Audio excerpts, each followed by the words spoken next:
A recent piece in the New York Post by its editorial board is titled, "America Needs to Hear You're Fired Again, President Trump." The Post writes this: "Decisive action will calm the nerves of independent voters. Anything else comes off as inauthentic and shady, raising fears Team Trump will slide back into the same blundering approach. A high-level firing, even if not utterly explicit, is easily the best way to signal to the public and to his whole team that things are going to change. Put a face on failure and get rid of it. The White House needs to rapidly turn the corner on Minneapolis, and obvious efforts to justify the change, to just change the subject, will not reassure nervous swing voters. To move on, the president should act someone, get smart enforcement moving forward, and then get to selling his big successes. You need a high-profile firing, sir, then pivot to the economy." So writes the New York Post, addressing the president. Joining the conversation now here at the top of this hour, MS Now contributor Mike Barnicle and publisher of the newsletter The Ink on Substack, MS Now analyst Anand Giridharadas. Good morning to you both. Anand, take up the New York Post argument. Greg Bovino was taken off the assignment, sent back to the border where he's been working for many years in California. Tom Homan comes in. Perhaps more of a cosmetic change than anything. We'll see if the policy continues the way it's been. But certainly time for a change at the top. And it's just as we've been saying for the last several days, it is a tragedy and a shame that it took the shooting death of two people in the streets to get the administration at least to budge on this one position. Well, I think it's, first of all, welcome that the Border Patrol is rediscovering the location of the border, which is not where they have been. So that's good. Geography, reclaiming geographic truth is always good. But I think there's a danger, as great as it is to see the New York Post piling on, there's a danger in treating what happened in Minneapolis as a bug, right, not a feature. As an implementation issue, as an execution issue. It's an execution issue of a different kind, an issue of them executing Americans, executing people in the streets who are simply exercising the amendment that our founders thought to put first, lest they get lost in the pile. And so, yeah, there are personnel questions and there are questions of should it be this person, but what they are doing in Minneapolis was not a bug. It is a feature of fascism in this country. It is a feature of a project of using a reign of terror to have not just non-citizen criminals, which is what they claim, but all of us live in fear of them and bow to their pressure. And what you saw in Minneapolis is the wisdom of the crowds, of people realizing that this doesn't stop here. It doesn't stop with the worst of the worst. It doesn't stop with just undocumented immigrants. It doesn't stop with just immigrants who have their papers. It doesn't stop with naturalized citizens. It keeps going. In every society where this has happened, it keeps going unless people say, no, you do not execute people. And certainly in the hierarchies of American life, you don't execute a white man who helped veterans learn to walk again.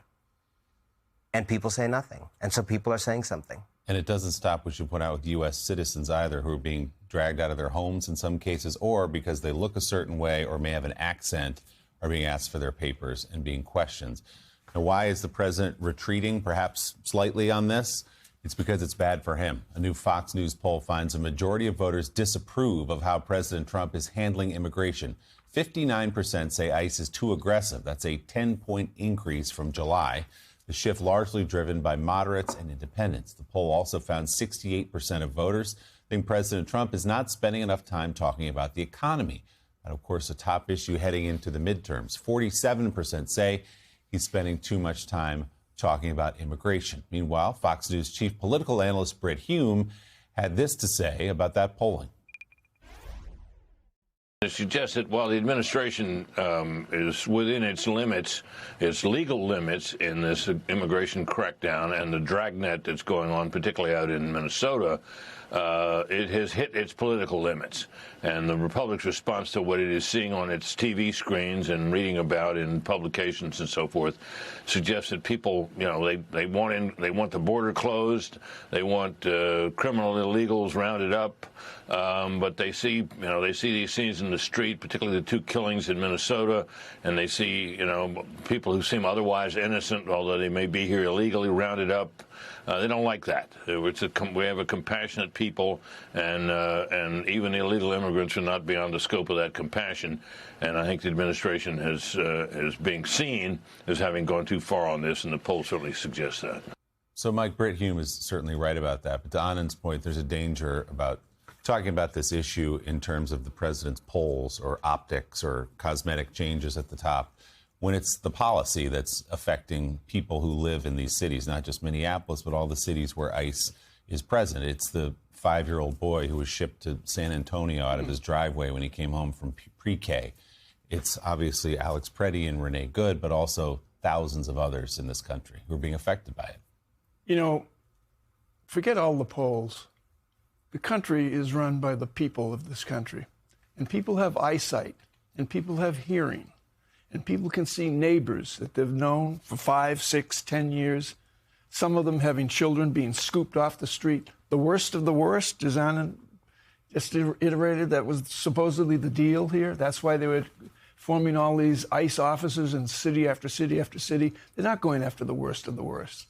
They're picking off people who have arrived in this country maybe yesterday, maybe 10 years ago, who are not registered citizens of the United States or in line to become citizens of the United States, and they're being treated like the worst of the worst. Families are being separated. Families are being destroyed. The pain is felt in communities. We're seeing it now in Minneapolis. But Minneapolis isn't the only community where this pain is being felt. Go up to Maine. Go to Lewiston, Maine. Go to Portland, Maine. Go to Auburn, Maine. People who have worked with people, poor people, immigrants who work, who keep the country going, this country going, disappear like that overnight, taken away by ICE. People know there's something wrong here, and they know there's something really wrong here.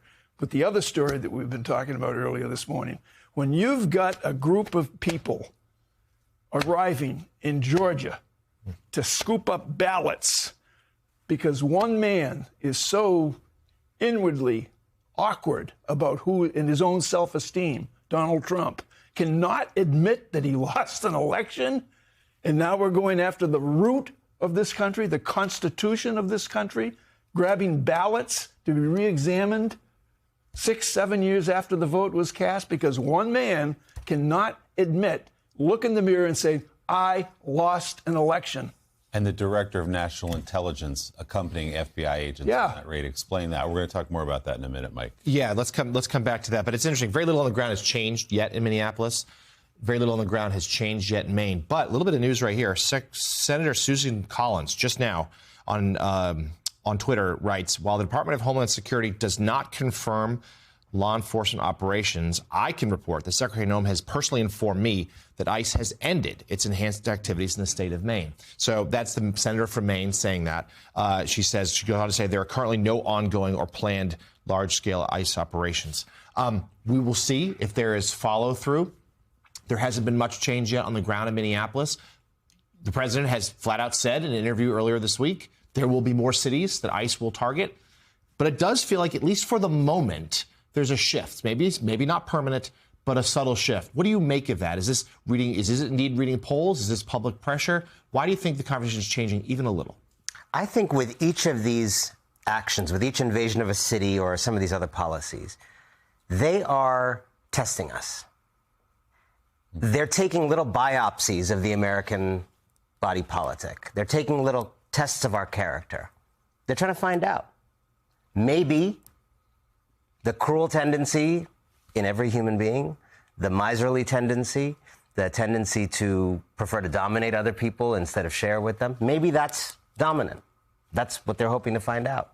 Or maybe the other part of all of us and the other part of this country that is generous, that is open, that when my parents came from India to Shaker Heights, Ohio in the 1970s, they were welcomed in, even though people couldn't find on a map where they had come from.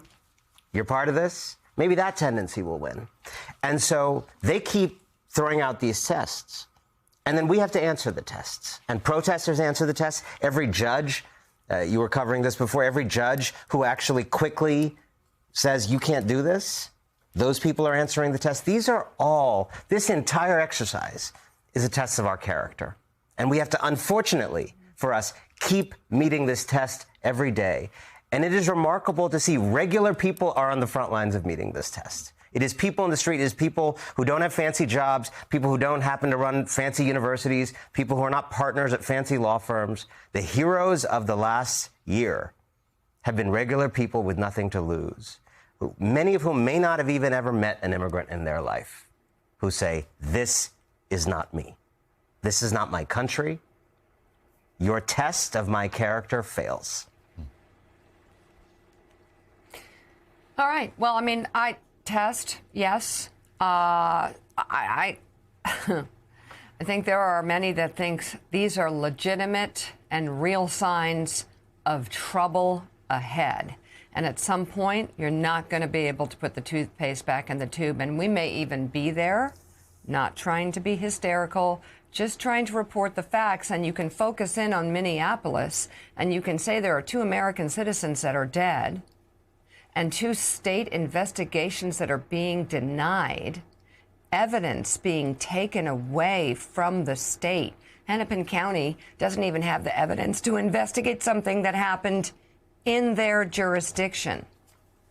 You have a judge saying, don't destroy the evidence in the case. You have a judges doing court orders that have been violated time and time again by ICE. You have ICE breaking into homes, breaking into cars, asking people for their papers. This has escalated rapidly. And there is so much going on in so many different places, and pick your poison, but pull back and look at the big picture. Regardless of the focus on Minneapolis, which is beyond painful and brutal, what has happened there with the killing of these 2 people.